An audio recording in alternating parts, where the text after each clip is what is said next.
Recordar a Ramón Shirao para mí es algo realmente del, del ámbito de lo íntimo, porque tuve una relación con este maravilloso hombre, filósofo, poeta, que duró cerca de 50 años y con el que tuve muchas cosas que ver de maneras muy diversas y muy poco dentro del ámbito que se podría esperar de lo académico y de lo artístico y todo esto, sino también cuestiones como muy personales, muy amistosas, etcétera.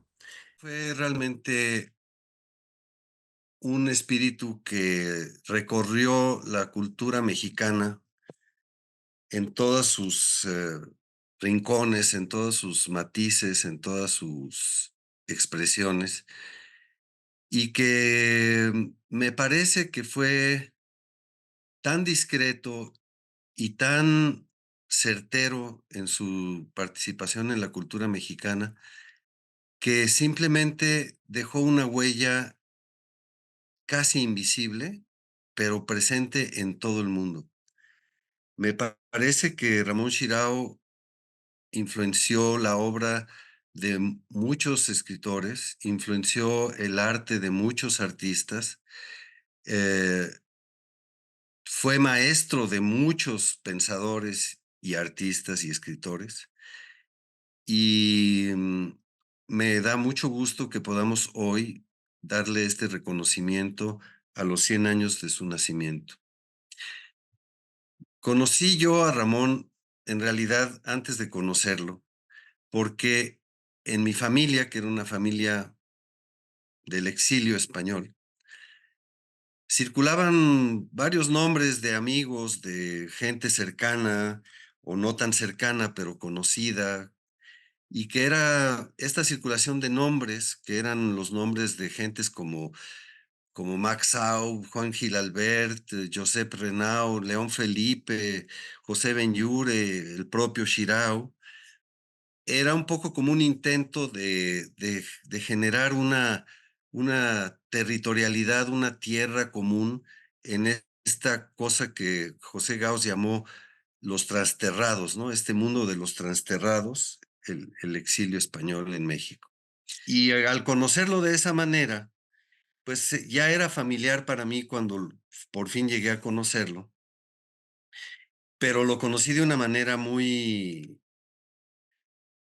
enriquecedora, porque el primer contacto que tuve con él fue justamente igual que con Chris Tucker, fue mi maestro en el liceo francés y era un personaje absolutamente atípico en ese medio del liceo. Era un personaje que se caracterizaba por ser totalmente desenfadado, simpático, bromista, algo muy diferente a la seriedad francesa de los maestros venidos de Francia y muchas veces frustrados por su carrera.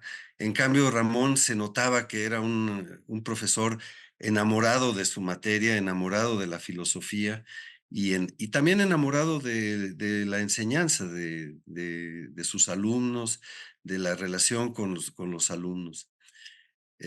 Nos llamaba la atención porque vestía como todos traje y corbata, porque en esa época todos los maestros llevaban traje y corbata, pero tenía una especie de desgarbo, una especie de indiferencia hacia su apariencia que era muy peculiar. Y entre otras cosas, eh, por ejemplo, era un fumador empedernido que prendía un cigarro con el anterior, ¿no?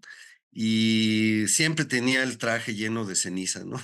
La corbata, la camisa, el saco, todo pero no le importaba, ni siquiera lo miraba, ¿no? Él estaba en otro planeta, ¿no? Vivía realmente en otra realidad. Y eso lo comprobé cuando por fin, después de 2 o 3 años de verlo por los pasillos y de identificar a ese personaje tan particular, entré a su a su clase, y en su clase todo era divertido, porque de pronto los filósofos tales de Mileto, Heráclito, Parménides, Zenón de Elea, Platón, Sócrates, todos ellos, bueno, y no se diga hasta Heidegger llegamos a abordar en ese curso, este, todos eran seres humanos, no eran libros, no eran conceptos, eran visiones diferentes de seres humanos que habían vivido en algún momento de la historia y que habían tenido un concepto particular de lo que es el ser, de lo que es el ser humano, de lo que es la, el discurso, la palabra, el arte, etcétera, ¿no? Y yo creo que, por ejemplo, eso se puede ver en este pequeño texto que les voy a leer porque me parece exactamente el tipo de enseñanza que daba Shirao y el tipo de reflexión que tenía sobre la filosofía. Es un pequeño fragmento muy breve que viene de este libro que se llama Comentario y dice: Wittgenstein creyó sucesivamente que la metafísica es imposible, que el único conocimiento adecuado es el de de las ciencias matemáticas y naturales, que las palabras, cualquiera que sea su combinación, son simples modalidades de un juego carente de sentido. Creyó finalmente que la ciencia tiene tan poca significación como el poema o la noticia del periódico de la mañana. Wittgenstein dudó de que la palabra Wittgenstein correspondiera al sujeto Wittgenstein. Creo que con ese comentario de este libro que se llama Comentarios, justamente, de, desarticula completamente a Wittgenstein, lo expone, lo explica y además lo critica, ¿no? Entonces, ese tipo de pensamiento eh, creo que fue realmente muy importante y que marcó justamente a mucha gente que tuvo contacto con Ramón Chirao. Por otro lado, me parece que Ramón Chirao tuvo una vida muy difícil y yo creo que hay que hablar de eso porque siempre me pregunté cómo había podido Ramón llevar los duros golpes que le dio la vida, a pesar de de él querer tener una vida muy parsimoniosa, muy armoniosa, eh, dedicada al estudio, a la literatura, a la lectura, al arte, pues la vida no le respetó esa armonía que él buscó para su vida. Lo primero fue que su padre murió en un accidente justamente estando junto a él. Él vio morir a su padre cuando él era todavía muy joven, era un estudiante todavía de filosofía en sus primeros años de estudiante. Y años después le tocó ver morir a su hijo, Joaquín, del cual yo fui muy amigo y del que lamenté terriblemente esa muerte. Y de alguna manera eso para Ramón siempre imaginé que fue algo muy difícil de llevar y sin embargo siempre tuvo Ramón una actitud eh, muy muy positiva, muy sonriente ante la vida, de mucho amor ante la vida y ante sus semejantes. Fue un gran maestro, fue una persona que siempre se preocupó porque la enseñanza fuera algo claro, algo humano, algo comunicativo y además creo que fue un gran poeta. Espero que la gente lo lea nuevamente, lo siga leyendo, porque su poesía es una de las poesías más inspiradas que hubo de su generación y me parece que es muy importante conocerlo y situarlo dentro de nuestro contexto cultural en México.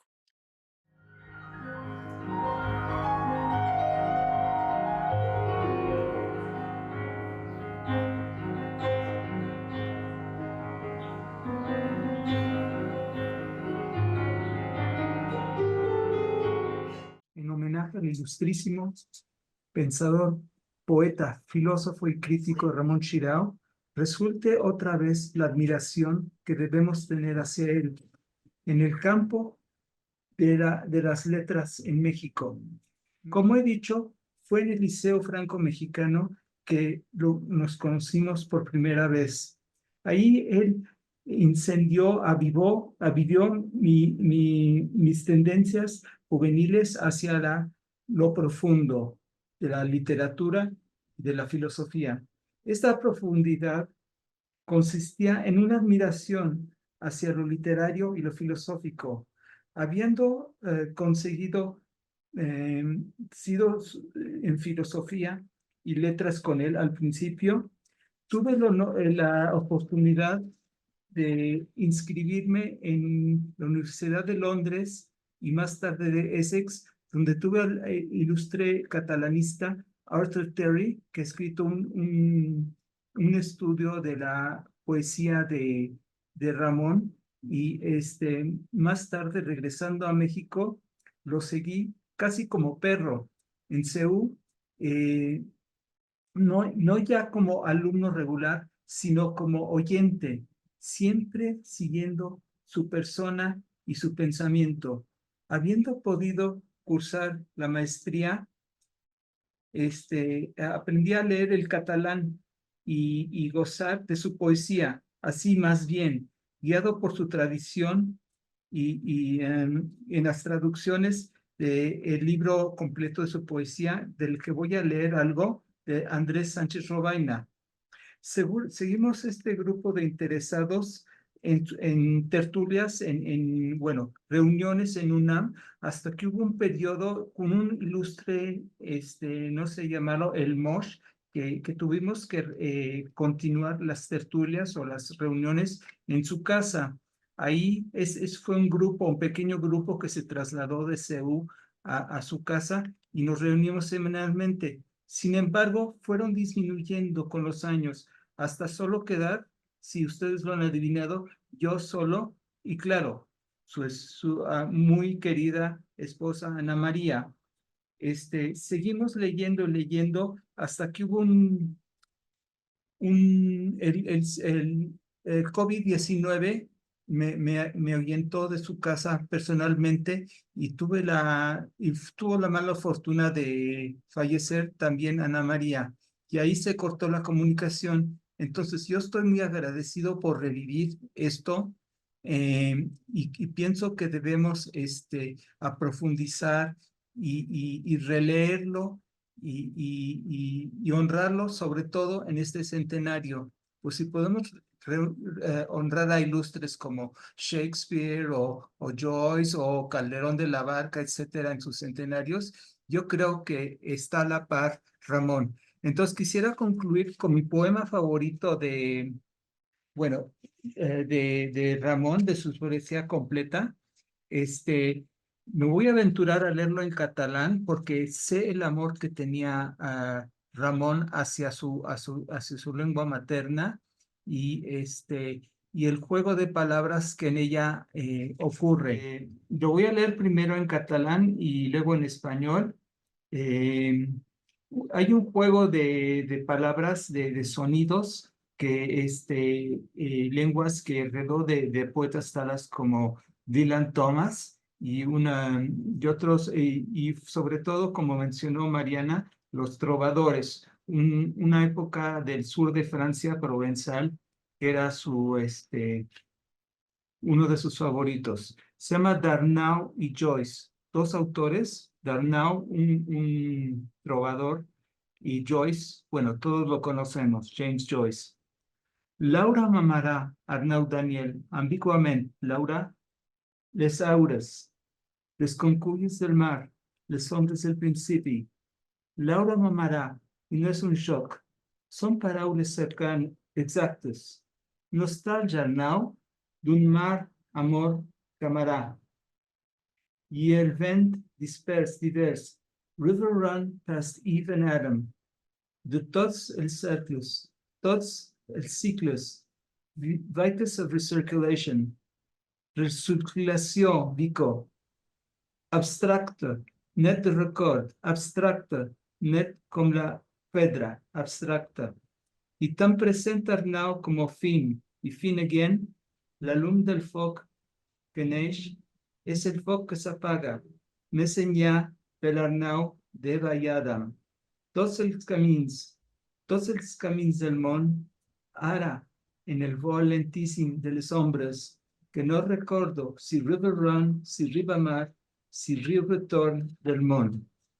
Ahora en la traducción de a Andrés Sánchez Robaina, ilustrador que vino a México para presentarla en Bellas Artes, me acuerdo. Laura mamará, Arnau Daniel, ambiguamente. Laura, las auras, las conchuelas del mar, las sombras del principio. Me amaré, Laura, y no es un juego, son palabras exactas, nostalgia, Arnau, de un mar que amará. Y el ven disperso, diverso, River Run para Stephen Adam, de todos los círculos, todos los ciclos, Vico Recirculation, reciclación, Vico abstracto, nítido de recuerdo, abstracto, nítido como la piedra abstracta, y tan presente Arnau como fin, y fin again, la luz de los fuegos que nacen, en la del fuego que se apaga, más allá, viejo Arnau, de Eva y Adán. Todos los caminos del mar, ahora en el lentísimo vuelo de las sombras, son un retorno. Sí, River Run, sí, Maribera, sí, río retorno del mundo. Muchas gracias.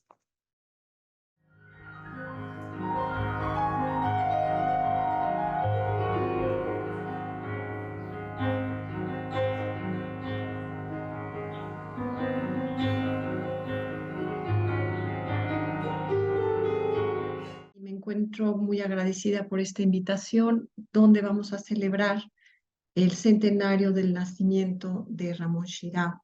Voy a permitir leer un breve texto al respecto. Prefiero celebrar a Ramón Shirao, quien solía repetirme con frecuencia la máxima del maestro Eckhart: Dios ríe y juega. Lo recuerdo tarareando allá en el Rancho Grande, canción que le había enseñado su compañera de preescolar, María de México. Lo contaba con asombro porque ello había ocurrido durante una breve estancia en Cambridge, cuando su padre había sido invitado a dar unos cursos, y porque de esa muy particular manera se le había anunciado su tierra de destino. Algunos años más tarde lo llevaría consigo a París con motivo del Congreso Internacional de Filosofía, también llamado Congreso de Descartes, donde se darían a conocer las meditaciones cartesianas de Husserl y que se realizó dentro del marco de la Exposición Internacional de París del 37. Impronta será la fenomenología y apunte inolvidable. No solo fue la fuente de mercurio de Joseph Louis Sartre, sino su primera cerveza, porque el tarro le resultó enorme. Su padre, esa figura verdadera que además le llevó a encontrar la filosofía, y ello no es poca cosa. Su condición de exilio le abrió el mundo y le permitió asumir múltiples tradiciones, concibiendo el pensamiento como patria fundacional. Más que hombre puente, mucho más que vaso comunicante, más, Shirao representa lo mejor del mundo hispano-mexicano.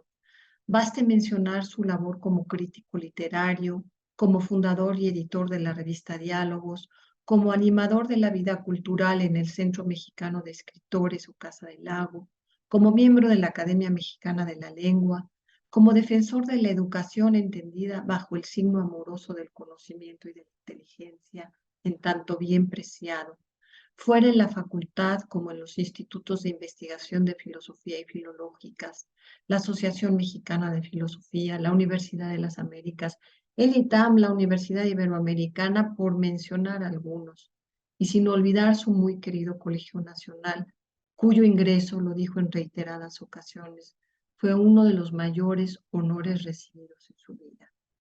Cada una de estas coordenadas manifestaba una preocupación que pocas veces discutía, quizá por obvia. Había que afirmar el pensamiento como la acción más alta a realizar en tanto personas. Y qué mejor si ello era bajo el signo de la alegría, rasgo donde Shirao se nos volvió entrañable a todos. La ataraxia, la dignidad de la muerte, el principio de la razón como medida entre contrarios o la armonía, le llevaron a comprender que la contradicción no se resuelve y que en ella subyacen dos elementos primordiales, la esperanza y la necesidad de seguir siendo los mismos siendo otros, eje sobre el que desarrollará su filosofía, la duración que alcanza la presencia. Estos temas serán ya anunciados desde su poco leído Duración y Existencia de 1952 y cuyo análisis persistente a lo largo de su obra construirá el sentido de la presencia como punto de equilibrio donde un solo pensamiento es mirado circularmente desde todos los puntos de vista posibles. Tal orbitar resonará en sus múltiples escritos y hará que el ejercicio de su pensamiento tenga como puntal la anchura del horizonte. Sistema abierto que acepta lo vivido como un presente mostrado a través de su ausencia, cuestión que parecería existencialmente irresoluble y que le hace conocer la hondura de la nostalgia, esa herida devota que habrá de resolver bajo el tema de la presencia. Uno se es presente a sí mismo siempre. Shirao y su sentido de la presencia dentro del cerco dibujado por el estar en el tiempo es sin duda un hallazgo singular. Me gusta decirlo en voz alta, filosofía de honda huella amorosa en la que se delatan múltiples lecturas, Platón, San Juan, de la Cruz, Fray Luis de León, Armando Lul, en fin.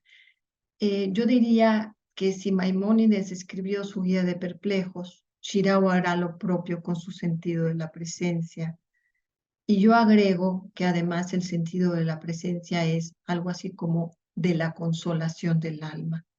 Y esto tiene una polifonía de registros que lleva a que sus textos tengan un tono conversacional donde analiza, donde comenta, donde pone notas de pie a página con múltiples ocurrencias, paréntesis, guiones, en fin, ¿no? Y diría también que otro de los binomios muy importantes de la obra de Shirao es este otro que se conoce como palabra y silencio, que también lleva a acercar la orilla de la poesía con la filosofía hacia el tema del misterio. Misterio nacer y mayor misterio nacer para morir.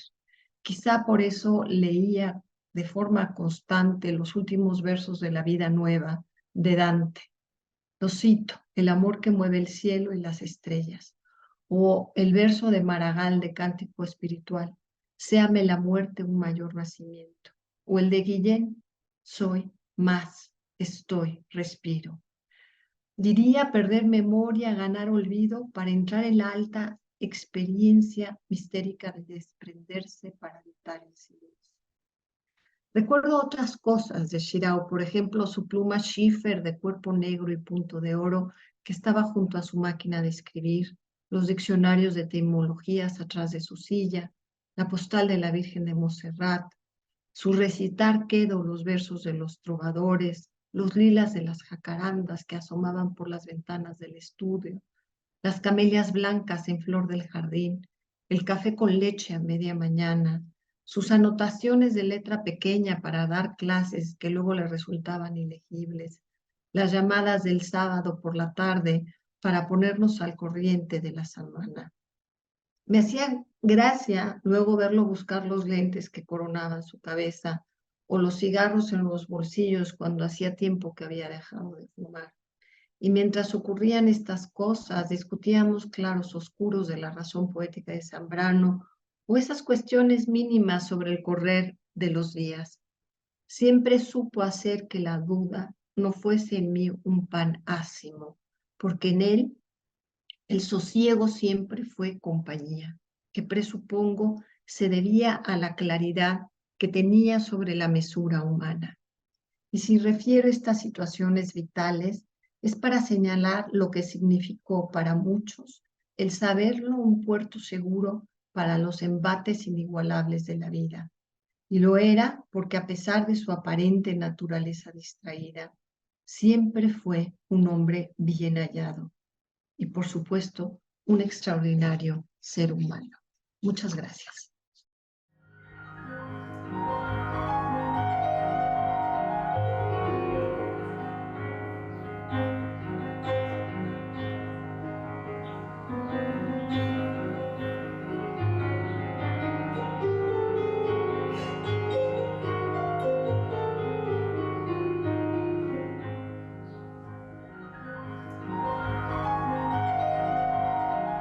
Muchas gracias por esta, en cierto modo, insólita invitación a participar en un homenaje a Ramón Chirao, que a diferencia de mis antecesores, yo en realidad tuve muy poca fortuna, la poca fortuna de no conocerlo más que al principio de mi vida, aunque eso no viene al caso aquí, pero, pero voy a hacer un comentario, espero que ayude a la divulgación, a atraer la atención hacia su poesía, eh, que es un poco, creo que de lo que también me gustaría participar, en llamar la atención a una poesía que creo que no es tan visible como debiera. Este texto se llama La sólida transparencia de Ramón Xirau. La geometría de Ramón Xirau, nacido hace 100 años en Barcelona, siempre lo mantuvo entre dos polos, fueran los ángeles o los demonios de la lengua, fuera el catalán de la poesía o el castellano del pensamiento, fuera lo llano y cotidiano o lo indecible y sagrado, fueran las noches de San Juan de la Cruz o el día de Ungaretti que se ilumina de tan inmenso. Esa dualidad entre lo claro y el misterio también, cruelmente, lo hiere entre dos tragedias, la muerte de su padre y mentor Joaquín cuando él es joven, y suele caminar con él rumbo a la Facultad de Filosofía y Letras en Mascarones, desde la vecina colonia San Rafael donde vivían.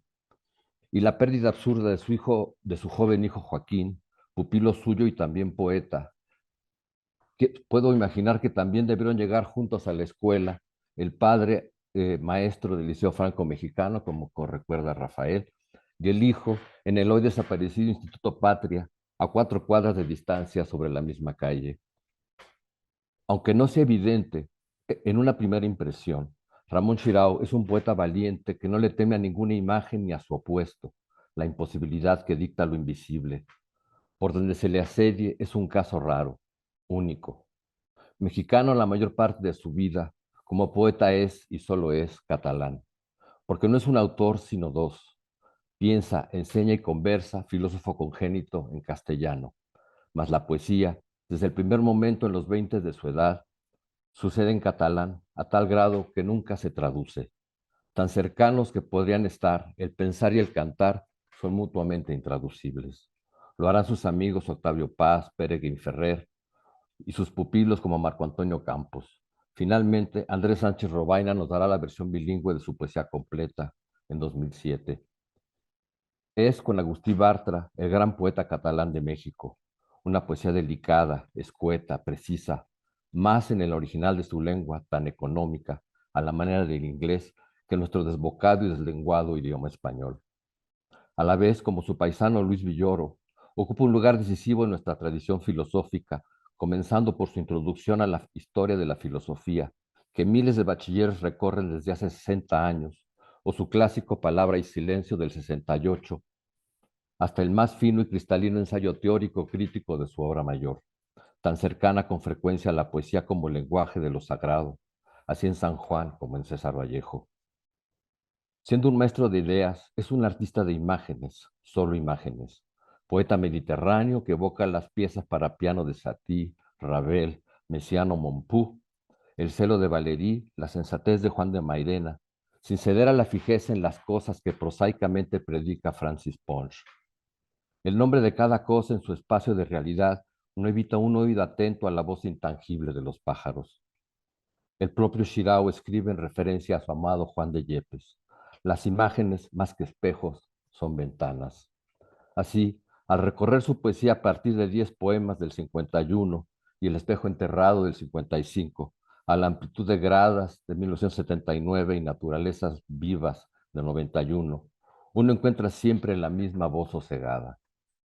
Diríase que los suyos son el bodegón, el paisaje, la estampa, el retrato de la amada, pero su poder no reside en lo que vemos en sus versos, sino en lo que descubrimos a través de ellos. Gatos de cristal, punzadas de luz, olas brillantes que llevan en su cresta la del gallo de Stravinsky, fresas tan frescas que remiten al naturalismo de William Carlos Williams o a la música concreta de Paul Cézanne. Su vida descomienza en la Guerra Civil Española. A partir del exilio la rehace en la soledad del pensamiento y en una melancolía final a la del muy subestimado Emilio Prados, quien palideció como prefecto del viejo Colegio Madrid. Participa discretamente en la escritura hija de ese exilio tan importante para la cultura mexicana, con los numerosos autores que llegaron escribiendo y los que aquí se hicieron, como Manuel Durán, Tomás Segovia o él mismo. En su recomienzo vital, la poesía se le reveló en un sentido teológico y en el freudiano trasfondo inconsciente como una raíz clavada en la infancia, contra lo que pareciera indicar su poesía de estampas casi castas, guarda una fuerte deuda con el libertino Catulo, según confesó varias veces. Todo poema es visible, no explicable, afirma en 1978. Allí la cosa es la cosa, el nombre es el nombre, pero el poema, esa construcción de palabras y silencio en las manos suaves y precisas de Ramón Xirau es una ventana. Sea en la vidriera de San Juan de la Cruz, las insinuaciones cromáticas de un vitral gótico o la inexistencia del cristal en la ventana abierta, donde la luz llega con el aire, entre lo que vemos y nosotros está el poema. Muchas gracias. Ramón Shirao era una persona singular por su alegría y singular por su dulzura. Y creo que también era y fue y siempre seguirá siendo a cabalidad lo que es un maestro. Hay que recordar que yo diría también que es de los últimos herederos de lo que vendrían siendo los institucionalistas y también el senequismo español, ¿no? Ujú. Tan del estoicismo, que le daba un temple muy particular. No conozco a alguien que hable mal de Ramón Shirao. Era un hombre generoso, que abría siempre las puertas de su casa, que siempre estaba en la mejor disposición de ayudarte y que también, como señalaba Rafael, ¿no? Con un gran sentido del humor, que eso todavía se puede encontrar en los textos, ¿no? Si uno es un lector pausado en los libros de Ramón, como epígrafes y comentarios, por ejemplo, ¿no? Que es una edición posterior del Colegio Nacional, puede uno empezar a encontrar este tipo de observaciones y de complicidades con el lector, que resulta eso como si estuviera uno en una clase, ¿no? Hay este tono conversacional donde mantiene la postura de lo que es ser un maestro, eso, a cabalidad, como los de antes dirían, ¿no? Un gran catedrático. Y además un hombre con una vastísima cultura, ¿no? Y creo que eso lo reconocemos todos. Sí, sí. Bueno, a mí me parece, quiero felicitar a Germán porque logró también en un tiempo récord dar el perfil muy completo de quién era Ramón, sus relaciones, la connotación de su trabajo, sus influencias y a quién influenció y con quién tuvo que ver, en fin, todo eso. Yo creo que ese fragmento de la conferencia de Herman deberíamos reescucharlo y y tenerlo muy presente porque sí es una muy buen recorrido del trabajo de Ramón. Y a mí siempre me pareció que Ramón justamente estaba presente en muchos ámbitos, porque era maestro en el Liceo Francés, pero también era maestro en la Universidad de las Américas, también era maestro en la UNAM, daba clases en su casa, este, luego estuvo en el Colegio Nacional, donde dictó conferencias muy importantes, etcétera, ¿no?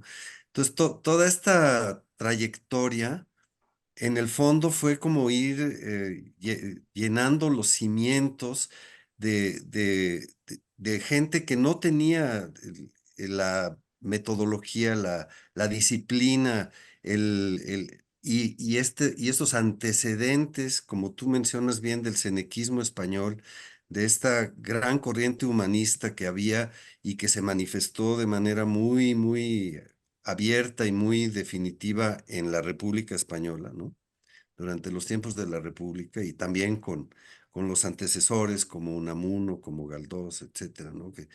Pero eh, este, este, esta participación de Ramón llenó muchísimos huecos en la cultura mexicana y lo tengo muy, muy claro. Incluso yo sé que gentes como Octavio Paz, como mi padre, Tomás Segovia, como Juan Villoro, hoy en día, ¿no? Estamos todos empapados de esta transmisión que brindó Ramón a la cultura mexicana a través de todos estos pequeños ámbitos en los que actuaba, ¿no? Y eso me parece que es muy, muy importante. No sé, Germán, ¿qué opines de todo esto que lo tienes tan bien dibujado? Bueno, por supuesto comparto todo lo que han dicho. Yo creo que es muy importante lo que hagamos por llamar la atención sobre Ramón Xirau, sobre todo, en mi opinión, de su poesía, que es lo que tengo más cerca. Eh, pero puedo recordar cómo, porque él tuvo que ver en el inicio de mi vida, digamos, intelectual, porque yo estudiaba en la misma escuela que su hijo Joaquín, que era un poco mayor, era mayor, pero ¿Mm? era una de las estrellas de la escuela. Los maestros, los jesuitas, eran muy atentos a la formación intelectual, sobre todo en la preparatoria. Entonces nos vendieron mucho la figura de Shirao como así había que ser.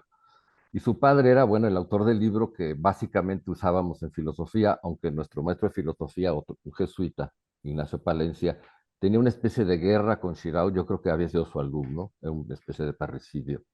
Pero nuestro maestro de literatura, Mauricio Brem, también un poeta jesuita, apreciaba enormemente a este muchacho Joaquín. Entonces, a la hora de cuando sucede su muerte, realmente fue un impacto para todos nosotros. En algún Ujú. momento, un par de veces fue Ramón a la escuela a dar pláticas y digamos que todo eso hizo que quedara muy indeleblemente grabado y después ya nunca lo volví a ver, pero yo era un lector, tendía a leerlo si se podía, en las revistas, pero ya nunca coincidimos en nada, por un lado porque yo no estaba en esa vida académica y por otro, tal vez porque sus amigos no era la gente con la que yo después me desarrollaría intelectualmente. Eh, Ujú. pero, pero siempre tuve una atención particular hacia él. Era difícil leer su poesía porque no era conseguible. Eh, Sí, Era mucho más fácil conseguir muchos de sus libros de ensayos o leer sus artículos en las revistas donde escribía y sobre todo ujú, diálogos. Pero, pero quiero decir que esa huella yo creo que es muy importante emitirla hacia los jóvenes de ahora, los que estudien, porque es fácil que se les pasen por alto a Shirao, sobre todo porque su poesía original está escrita en catalán y no sí, cualquiera tiene la facilidad de leer en catalán. Y yo creo que debería hacerse el esfuerzo de leerlo porque la economía que usa en el catalán, en ninguna de sus versiones en español se puede reproducir. Él mismo lo explicaba, decía es que el catalán es mucho más compacto, ¿no? Eh, claro. y, y yo creo que eso es una lección y un agradecimiento que tenemos que tener con él. Ustedes lo tuvieron de cerca, por fortuna. Y yo sí creo que siempre transmitió esa como bondad, incluso una forma de ternura, que está en sus escritos, en su pensamiento, que es un pensamiento muy pausado, no es un pensamiento estridente nunca. Evita mucho Ujú. la ideología, aunque nunca deja de estar soltando una visión religiosa o sagrada de la vida. Entiendo, ¿Te agrada? debe haber Sí. sido católico, supongo, o sea, al No, menos sí, sí. todo su marco es muy católico, su poesía misma. Es Bueno, otra forma de verlo, es uno de nuestros sí, poetas católicos, aunque él no se esfuerza en serlo, pero está el sí, Padre Ponce, está Said, está Pellicer, en fin, sí, pero pertenece a esa tradición que explica mucho el tono de su poesía. claro. Bueno, yo diría que era creyente Ujú. más que católico, porque finalmente sí era él también tenía convicciones republicanas y era pues bastante anticlerical, digámoslo así, ¿no? Ujú, sí, claro. Hay Las una pocas pláticas que... anécdota, ¿Eh? hay una anécdota que Sí. él me contó que cuando a él lo mandan al sur de Francia para que no viva la guerra, no Ujú, deja de ser un niño, ¿no? Y sí. entonces me contaba que una tarde pues tenía mucha ansiedad, ¿no? Aunque estaba muy cuidado, ¿no? Y que se salió a caminar, ¿no? Ahí por donde estaba, y que dio con una iglesia, y que entró a la iglesia y que estaba un cura dando misa, pero como él era muy pequeño, ¿no? La interrumpió y le dijo, padre, es que yo soy rojo, ¿no? Planteando el conflicto y que el padre se volteó y dijo, yo también, hijo, no importa. Y entonces, digamos, como que esa es una anécdota que de alguna manera define, ¿no? Este posible conflicto que para él terminó por no serlo, ¿no? Y también es, por ejemplo, muy interesante cómo plantea el tema de lo sagrado en Cuatro filósofos y lo sagrado, ¿no? Sí, Esta preocupación del sentimiento de religación, de ser con el otro, de generar una pertenencia, porque si no tienes una pertenencia, tampoco tienes un sentido de esperanza. Y si no tienes un exacto. sentido de esperanza, entonces lo que gana siempre es la conciencia angustiada. Y por eso él siempre decía que uno está en el tiempo, porque dices, estoy contento, no dices, soy contento. Ujú, Creo que es como importante. Y yo también siento que su poesía debe de ser más difundida, pero también su obra en general. Y había una cierta timidez con su poesía. Yo a veces pienso que era porque la escribía en catalán, ¿no? O a veces siento que era porque como que era más conocido como filósofo, pero digamos, en sus años finales, él cuando le preguntaban si era filósofo, él decía, no, yo soy poeta. claro. Digamos, ¿no? Entendía esta cercanía hacia la poesía con esta idea de lo que venía siendo un sistema abierto de pensamiento metafórico y de acercar estas dos orillas, ¿no? Un conocimiento poetizante, ¿no? Que creo que también es muy interesante y que creo que habría que acercar a los lectores posibles y a los jóvenes a este tipo de propuestas, ¿no? Cuando hay un racionalismo en esta Ujú, vertiente que vivimos está más que agotado. sí. Bueno, yo creo que este acercamiento que hay entre poesía y filosofía constantemente en Shirao, am, me parece que también se puede extender a poesía y religión o poesía y fe más bien, ¿no? Porque yo siento que de alguna manera tanto la filosofía como la poesía para Ramón, y yo creo que es un mensaje que es muy válido para mucha gente, para nosotros mismos, es que el arte tiene la facultad de unir, es religio, ¿no? Ujú. Es algo que nos permite comunicar más allá de lo comunicable, más allá de lo cotidiano, y que por lo tanto tiene esa fuerza de crear humanidad, ¿no? Y ese ese ser, estar en la tierra, que era tan importante para él, disfrutar de una puesta de sol o disfrutar de una música o ¿no? De la energía vital que nos puede traer el existir, ¿no? Ahora, Y también hay una parte que tú debes de haber conocido más cercana, que fue la época de la revista de diálogos. sí, Que es importante porque ahí él desarrolla no solamente una actividad cultural fervorosa, sino que también hace las traducciones, ¿no? O sea, hay que sí, recordar que Shirao es un gran traductor sí, y que trae autores es una revista sí. impresionante, ¿no? Sí, yo colaboré en diálogos como traductor justamente en varias cosas, ¿no? Sí. Y sí, fue una revista muy importante. Hay que tenerla presente, hay que releerla porque sí, nos trajo también a la mente a muchos escritores que no se conocían en México. En fin, sí fue algo muy importante, ¿no? En fin, yo creo que bueno, y no se mencione la relación que tuvo Ramón con los artistas plásticos, con los artistas dramáticos, con gentes como Ofelia Guilmain o Álvaro Custodio, en fin, eh, estaba en todos lados, ¿no? Porque tenía esta afabilidad, tenía esta facilidad de comunicar con todo el mundo, ¿no? A mí me pasó una cosa muy chistosa con Ramón Shirao, que fue que yo era un admirador así ferviente de Paco Ibáñez y él lo sabía. Y entonces un día me llama y me dice, oye, estamos aquí en casa, ¿puedes venir? Que vamos a cenar, apúrate y alcánzanos, ¿no? Pum. Y llego a su casa y estaba ahí Paco Ibáñez, ¿no? Le gustaba hacer este tipo de sinergias, de presentar a la gente, de conectar, ¿no? Era un hombre polifacético porque Ujú, fue un gran animador de la vida cultural y un gran defensor de la filosofía, pero también de la poesía.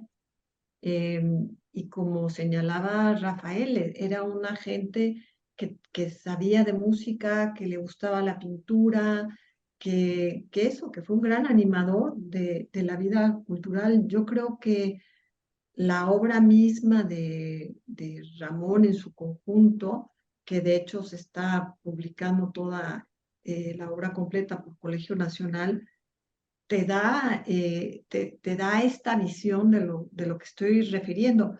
Quizás su best seller sea Introducción a la Historia de la Filosofía, porque se volvió el libro de cabecera de todo bachiller, ¿no? Pero tiene una obra inmensa, no solamente filosófica, sino tiene cosas que tienen, digamos, un corte historicista, pero también hay cosas de eso, de crítica literaria, hay su obra poética que es poco conocida y que es fundamental. Yo creo que es muy difícil concretar. Yo creo que afortunadamente de veras lo que nos queda es su obra. Y su obra es un río inmenso que, que hay que adentrarse en él porque da, digamos, responde a las circunstancias de su tiempo. efectivamente, Ramón Shirao estuvo involucrado con diversos medios de la cultura en México. No solamente fue maestro de filosofía y escribió libros de filosofía, sino que además fue amigo, muchas veces mentor de muchos de los artistas que conocemos hoy en día. Y yo creo que tuvo influencias no nada más en los aspectos literarios, sino también muy particularmente en las artes plásticas. Yo creo que también tuvo mucho que ver con gentes como Vicente Rojo, por ejemplo, ¿no? Como el propio Benlliure, que también fue un pintor importante, eh, y, y que hay obras de Vicente Rojo que se puede decir que directamente nacen de una plática con Ramón Shirao. O sea, eso casi lo podría yo afirmar. No lo he estudiado en específico, pero lo podría decir, porque ahí están los conceptos de la pintura de Vicente Rojo. Tienen mucho que ver con la manera en que Ramón Shirao hablaba de ciertos filósofos y de cierto concepto de la, ¿cómo decir?, de la comunicación plástica, ¿no? Entonces, no solo eso, sino que además, como yo decía, y a mí siempre me da la impresión de que Ramón colmató, llenó las brechas, los huecos que había en la cultura de muchos artistas y de muchos escritores, porque tenía un panorama muy completo, muy holístico de lo que había sido el conocimiento humano a través de las épocas. Él se refiere con toda facilidad a la literatura latina, a los filósofos griegos, a Bizancio, al Renacimiento, a la era romántica, a la era, y al arte contemporáneo. Tenía un conocimiento absolutamente universal y eso es algo que siempre es fundamental para que se consolide de alguna manera el, las, el pensamiento en un ámbito particular. Y en México yo creo que Ramón contribuyó de manera muy importante a esa consolidación. Germán. Redondo, hay una Sí. cosa que no hemos comentado y que creo que también es muy evidente, que es la relación que Ramón tuvo con Alfonso Reyes. Ujú. Creo que es importante señalarla y también, por ejemplo, cómo él difunde la obra de Kierkegaard en México, ¿no? Ujú. Que también es algo particular, o cómo él anima la vida de la revista Pauta, la de música. Y bueno, También. así podemos empezar como a decir cosas, ¿no? Que Sí. confirman lo que Rafael ha señalado, un gran humanista, pero que además fue alguien que intervino en muchas disciplinas artísticas y también en formar instituciones, ¿no? También. Por eso yo decía, la Facultad de Filosofía y Letras no la entendemos sin él, por ejemplo, ¿no? O los Ujú. institutos de investigación, o el Colegio de México, o el Colegio Nacional, o la Academia Mexicana de la Lengua, en fin, o sea, es impresionante Ujú. lo que ha dejado él, ¿no? Sí. Aquí. Y lo que es un valor también suyo, pero que de alguna manera nos hace perder un poco de vista todo su trabajo, es que era de una enorme discreción, ¿no? En efecto, su huella va más allá de lo que directamente escribió. Fue un animador, fue un editor muy importante, fue un traductor, como ya señalaron, pero creo que el meollo de su herencia, sobre todo, sigue siendo lo que escribió. Y por un lado tiene una poesía que yo creo que es una poesía que va a estar para siempre, es simplemente un logro artístico de gran belleza y de gran profundidad. Y su pensamiento, su trabajo teórico, que si uno lo ve no está demasiado fechado, es decir, en realidad se puede seguir leyendo lo que dice lo mismo de Wittgenstein que de Borges, de quien sea, no se va a hacer viejo, yo pienso. Yo creo que va a ser algo que esté iluminando a las futuras generaciones de lectores. Y, y bueno, yo particularmente sigo quedándome con su poesía y tal vez terminaría, si se puede, leyendo un pequeño poema que me gusta de él, eh, que se llama Los gatos de cristal. Los gatos de cristal a la sombra de la tarde me asedian los párpados, iluminan cortas ramas de fauna, donde la vida es costumbre de algas porosas en las filigranas encendidas de la muerte. ¿Qué mirada no me dice este silencio helado? ¿Qué hoja no me canta en las tinieblas las metálicas voces de la arena? Solo, en la habitación ruidosa de la espuma, mientras las manos se aferran a las horas maduras de tu sueño, me crecen en la mirada un parpadeo de bisturí en los vientos. Y sé que es sueño, todo es sueño, en el ala esponjosa, quemada de la vida. Bueno, yo creo que Poesía y Filosofía es uno de los libros fundamentales de donde se ve realmente el pensamiento de Ramón. Pero por ejemplo, este libro del que yo leí un fragmento comentario, es un libro muy ameno de lectura y donde también aparecen unas ideas muy originales. Es un libro de juventud todavía, si no me recuerdo, es de 1960, pero es un libro muy, muy ameno para entrarle al tema de la filosofía. Y bueno, toda su poesía es muy importante, pero en fin, ¿qué opinan los demás? Hijo, Sí, ¿verdad? o sea, es que vengo, pienso, ¿no? Pues sí, conocimiento, tiempo vivido acerca del estar, que es un libro espléndido. eh, Epígrafes y comentarios, El péndulo y la espiral. Yo creo que hay una cualidad en Ramón Shirao. Sea el libro que agarre el lector, se va a encontrar con un escritor extraordinario que tiene el don del filósofo, que es decir cosas muy complicadas de una forma sencilla y clara. Y en ese aspecto creo que cualquier libro es recomendable.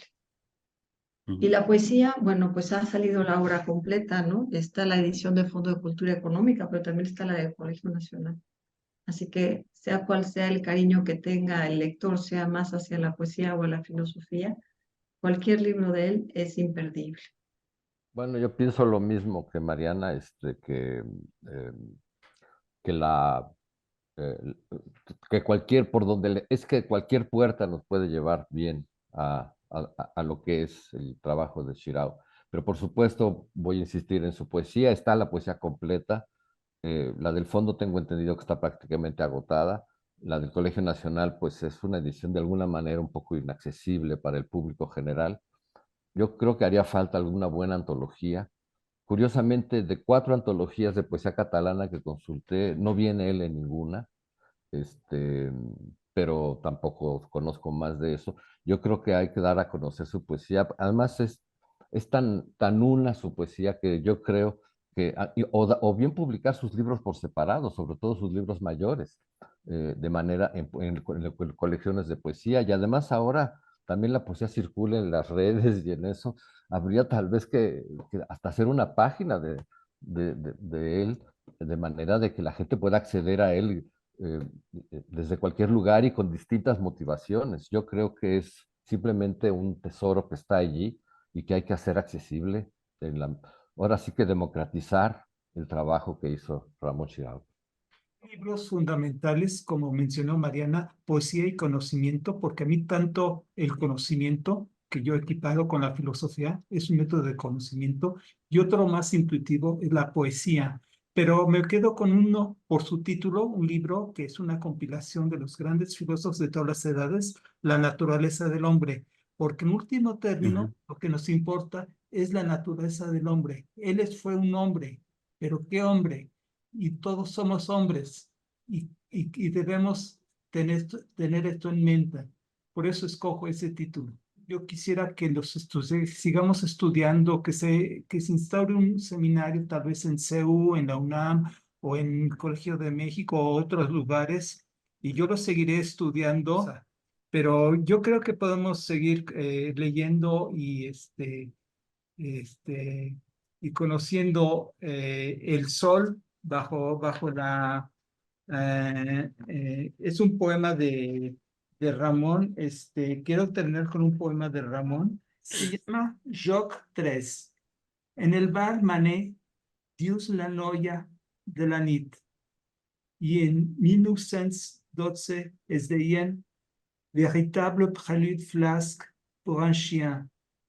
L'escenari, voici, lleva telons, un os, un gos, un verd, un cant, tristíssim preludis veritables, afinats, ara que neix el sol, que vio el sol, en castellano. En el mar Manet dices, la muchacha de la noche, y ya en 1912 nos decían, véritable prélude flasque pour un chien. El escenario fue así, alcemos los telones, un hueso, un perro, un verde, un canto, tristísimos preludios, verdaderos, afinados. Y ahora que nace el sol, ¡que viva el sol! Gracias.